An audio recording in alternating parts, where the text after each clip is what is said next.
लीजिएगा, एक कर लीजिएगा। मैं सिर्फ ये कह रहा हूँ कि जो 69,000 भर्ती हुई, इसमें अगर न्यायालय ने दिया है कि कुछ गड़बड़ी हुई है तो मतलब हुई है। इस देश में स्थापित परंपरा ये है कि जब न्यायालय कोई बात कहता है वो फैक्ट बेस होती है। अभी तक की स्थापित परंपरा यही है। बहुत सारे लोग नहीं मानते, कहते नहीं हम न्यायालय की बात से असहमत है। आप असहमत हो सकते हैं न्यायालय की बात से, लेकिन ये नहीं कह सकते कि न्यायालय गलत है। जैसे राम मंदिर का मैटर आया तो बहुत सारे लोगों ने कहा कि हम इससे असहमत है, राम मंदिर के निर्णय से, सुप्रीम कोर्ट के आदेश से, लेकिन मानेंगे क्यों? क्योंकि न्यायालय का निर्णय है। तो जब न्यायालय ने कहा तो 69,000 भर्ती में आरक्षण में जो ओबीसी एससी को जो जनरल कैटेगरी में आ सकते थे उनको जनरल में नहीं रखा गया या नहीं रख पाया किसी गलती की वजह से, क्योंकि अंदर बहुत सारी चीजें हैं। ओबीसी की मेरिट पहले आ गई थी, जनरल की बाद में आई थी, कट ऑफ पे लोगों ने पहले एडमिशन ले लिया था, तो इस वजह से कुछ मिस कम्युनिकेशन है, मिस प्लान हुआ। अब ये बाई इंटेंशन है या बाई फॉल्ट है, ये बात की बात है। लेकिन ये तो है कि जो 69,000 शिक्षकों की भर्ती हुई उसमें ओबीसी और जो एससी जनरल में आ सकते थे वो स्थान नहीं प्राप्त कर पाए। पहली बात ये न्यायालय ने बता दिया। दूसरी बात, जो जनरल पे चले गए बच्चे ने 5 साल से नौकरी करे, उन्होंने होम लोन ले लिया होगा, हो सकता है उन्होंने गाड़ी ले ली हो, उन्होंने मकान बनवा लिया होगा। अब अगर वो नौकरी से बाहर होते हैं तो उनकी जिंदगी बर्बाद होगी, और जो 5 साल से बाहर है उनकी जिंदगी भी बर्बाद हो रही है। तो इससे सबक क्या देगा? इससे सोचने वाली बात यह है, कोई भी सरकार, कोई भी, चाहे उत्तर प्रदेश की सरकार है, कोई भी सरकार हो, नौकरी वाले मैटर पर कम से कम कोई भी ऐसी त्रुटि न करे जिससे लोगों का जीवन प्रभावित हो और ये संदेह जाए कि सरकार किसी एक वर्ग का, किसी एक समूह का, किसी एक जाति का पक्षपात कर रही है या उसके साथ इनजस्टिस कर रही है, चाहे वो प्रत्यक्षता हो या अप्रत्यक्षता। तो नीरज जी, मेरा मानना है कि ये जो 69,000 शिक्षकों के साथ हुआ, ये एक तरह घपला घोटाला कहने से तो मैं बचूंगा, लेकिन ये जरूर है कि उन लोगों के साथ जस्टिस नहीं हुआ। न्याय जो होना चाहिए था वो न्याय की कमी दिखती है। सरकार के जो तंत्र है उसमें कहीं न कहीं कोई न कोई गलती जरूर हुई है, वो गलती दोबारा ना हो। दूसरी बात, जो लगातार पिछले जिसमें आपने बताया इसको गलती नहीं अपराध कहा जाएगा, गलती नहीं अपराध कहा जाएगा। जी आप कह लीजिए, मैं जो अपनी बात कह रहा हूँ वो मैं कह दे रहा हूँ। जैसे 70 परीक्षाएं लीक हुई हैं, इसके पहले जो समाजवादी पार्टी का था उसमें भी पेपर लीक होते थे, उसके पहले कांग्रेस सरकार थी उसमें भी पेपर लीक होते थे। तो ये पिछले 30-40 सालों की, 50 सालों की एक परंपरा है, कभी कम और कभी ज्यादा। तो पेपर लीक एक सामूहिक समस्या है और उसमें वो लोग सिस्टम में शामिल है। जब वो सपा की सरकार होती है तो भी पेपर लीक करा जाते हैं, जब वो बीजेपी की सरकार होती है तो भी पेपर लीक करा जाते हैं। लेकिन जो सत्तारूढ़ दल होता उस समय वर्तमान में उसकी नैतिक जिम्मेदारी, उसकी आलोचना तीव्रतम होनी चाहिए कि इतनी शक्तिशाली सरकार जो है वो पेपर लीक को क्यों नहीं रोक पाती। ठीक है कि योगी जी ने उसे आजीवन कारावास तक दंडित किया, ये भी मैंने सबसे पहले उठाया था। उसके 48 घंटे के अंदर सरकार ऑर्डिनेंस लेके आई थी, जब मैंने कहा था कि 302 वाली सजा होनी चाहिए, आजीवन कारावास तक होना चाहिए, और वो 48 घंटे के अंदर एक ऑर्डिनेंस आया उत्तर प्रदेश सरकार ने और आजीवन कारावास की बात की। लेकिन मुझे लगता है इसके साथ साथ सरकार को ऐसा पूरे भारत के लिए एक ऐसा शिक्षा एग्जामिन तंत्र स्थापित करना चाहिए पार्टी लाइन से ऊपर हटकर, जो कम से कम फ्री एंड फेयर पेपर तो करा सके, जैसे फ्री एंड फेयर इलेक्शन करवाते। अगर इतना बड़ा इलेक्शन फ्री एंड फेयर हो सकता है तो क्या एग्जाम फ्री एंड फेयर नहीं हो सकता? कोई भी पार्टी आए, पार्टी आती रहे जाती रहे, एग्जाम फ्री एंड फेयर चलते रहे। मुझे लगता है कि एक ऐसे तंत्र की बनाने की जरूरत है। बगैर उस तरह के तंत्र का निर्माण किए बगैर हम अपने जो हमारे विद्यार्थी हैं, क्योंकि मैं यूपीएससी के बच्चों को पढ़ाता हूँ तो बच्चों से जुड़ा हूँ, मुझे बहुत तकलीफ होती है। बच्चा सालों मेहनत करके आता है, एक एक नंबर के लिए लड़ता है। मेरे से टीचर 6-8 10-10 घंटे पढ़ते पढ़ाते हैं, मैंने 3,000 से ज्यादा किताबों का अध्ययन कर लिया है उनको पढ़ाने के लिए, तो बड़ी मेहनत करते हैं। चाहे शिक्षक हो चाहे विद्यार्थी हो, बच्चा फेल हो जाए कोई दिक्कत नहीं, लेकिन बच्चा पेपर लीक हो जाए तो बच्चा तो एग्जाम ही नहीं दे पाए। हमारे साथ तो इंजस्टिस हो गया, हम फेल हो गए, नंबर नहीं ला पाए, बच्चा सोचता हमने अच्छी तैयारी नहीं की। लेकिन अगर कल वो पेपर देने गया, पेपर लीक हो गया, तो बच्चे को लगता है कि हमारी तैयारी के साथ तो जस्टिस नहीं हुआ, पूरे के पूरे परिवार बर्बाद हो जाते हैं। हैं, घर बर्बाद हो जाते हैं। तो सारी सरकारों को, और जो वर्तमान सत्तारूढ़ सरकार है उसकी भूमिका ज्यादा है। उत्तर प्रदेश सरकार की अगर हम बात करें, आलोक ये जी, सरकार आलोक जी बीच में इंटरप्ट कर रहा हूँ जी, आलोक जी इंटरप्ट कर रहा हूँ। आपने बहुत बढ़िया तरीके से इस पे एक्सप्लेन भी किया है, लेकिन आपसे प्रश्न वही है कि उत्तर प्रदेश की सरकार को आखिरकार 3 महीना क्यों चाहिए थे कोर्ट से? कोर्ट ने तो तत्काल निस्तारण की बात किया था। देखिए, मेरा मानना है कि सरकारें न्यूनतम समय लेती हैं, और वो 2 दिन 3 दिन में कहेंगे तो, या 3 महीने का सोचा तो 3 महीने और चीजें टाली जा सकते हैं, 3 महीने में मैनेज किया जा सकता है यानी एग्जामिन प्रक्रिया को करने में, क्योंकि सरकार के पास एक ही काम नहीं होता।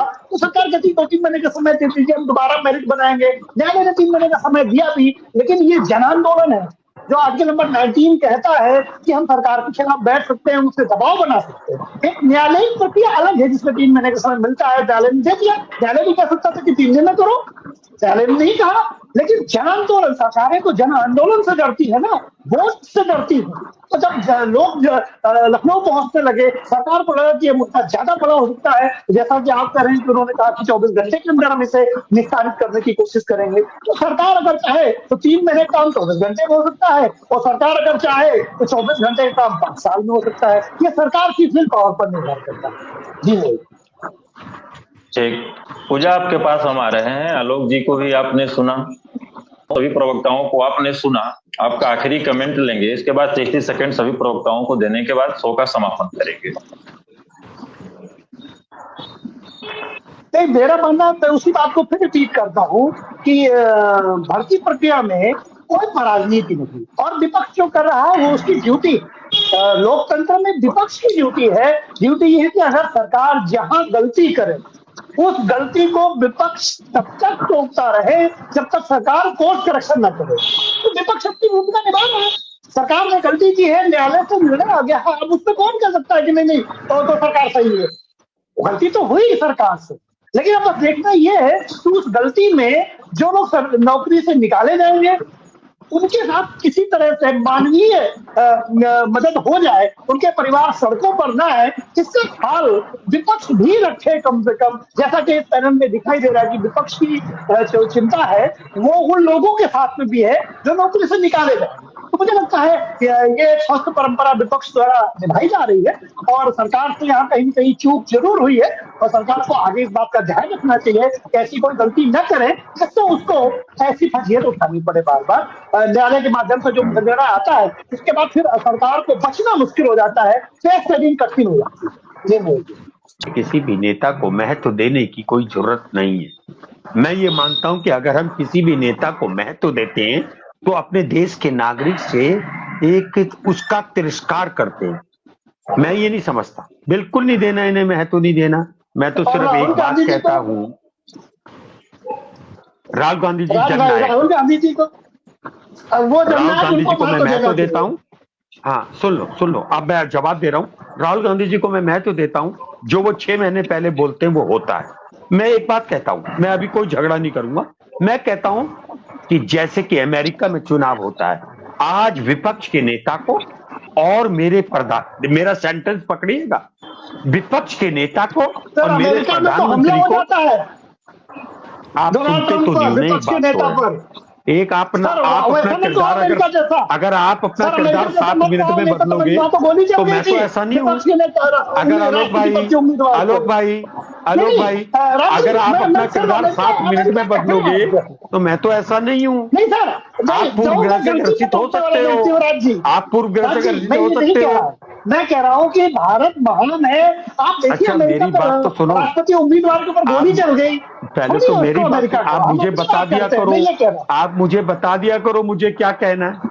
मेरी बात को नहीं सुना। मैं 2 बात चाहता हूँ, मेरे देश का विपक्ष का नेता, मेरे देश का पक्ष का नेता महीने में या 3 महीने में एक बार टेबल में बैठ के आमने सामने बात करो, क्या उसका विजन है। और एक याद रखना, क्या कांग्रेस करती थी?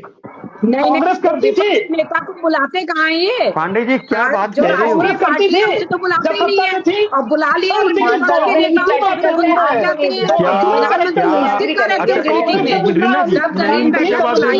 तो कहाँ जाएंगे मुझसे बच के? एक और बात, अब तक तो मैं एक मिनट रीना जी, अब तक तो मैं भारतीय जनता पार्टी के प्रवक्ता को नाबालिग कहता था।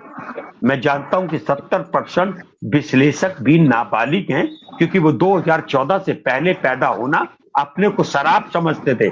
मुझे नहीं लगता आप उसमें हो या नहीं। मैं तो आप जिस दिन बता दोगे तो जब जनता पार्टी की सरकार बनी थी तब का हूं मैं क्रांतिकारी। मेरा जन्म ही आप क्रांति का हुआ गौरवान्वित है। समझते हो अपने आप को? अच्छा, पैदा होना गौरवान्वित समझते हो? कांग्रेस की कभी उखड़ गई तो एक मिनट आपकी जमीन अरे, उखड़